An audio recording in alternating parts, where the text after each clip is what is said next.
ভক্ত মহর্ষিকে জিজ্ঞাসা করলেন, এই আমিটা কোথায় থেকে উঠে? মহর্ষি, এটা বাইরে থেকে আসে না, এটা ভিতর থেকে আসে। কোথা হতে আসে? অন্য কোথাও হলে তোমাকে সেখানে নিয়ে যাওয়া যেত। তোমার অন্তরে হওয়ায় তোমাকেই খুঁজতে হবে। ভক্ত, মাথা থেকে আসে কি?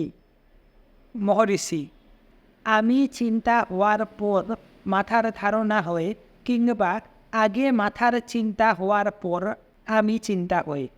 যদি আমি মাথায় থাকবে, তবে ঘুম এসে গেলে সেটা ঝুলে পড়ে কেন? আমি সর্বদা অপরিবর্তনীয়, সুতরাং তার স্থানও সেরূপ হওয়া উচিত।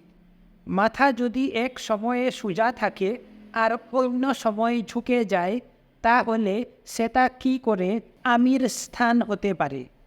ঘুমের সময় তোমার মাথা শিথিল হয়ে যায়, জাগলে সেটা সোজা হয়ে ওঠে। এটা কি আমি হতে পারে?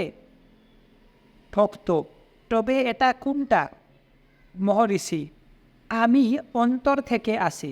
ঘুমে কোনো আমি চিন্তা থাকে না, ঠিক ঘুম ভাঙ্গার আগেই আমি চিন্তা হয়।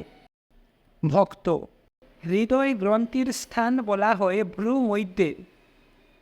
মহর্ষি, কেউ বলে ভ্রু মধ্যে, অন্যেরা বলে মেরুদণ্ডের প্রান্ত ভাগে ত্রিকোণ অস্থিতে ইত্যাদি।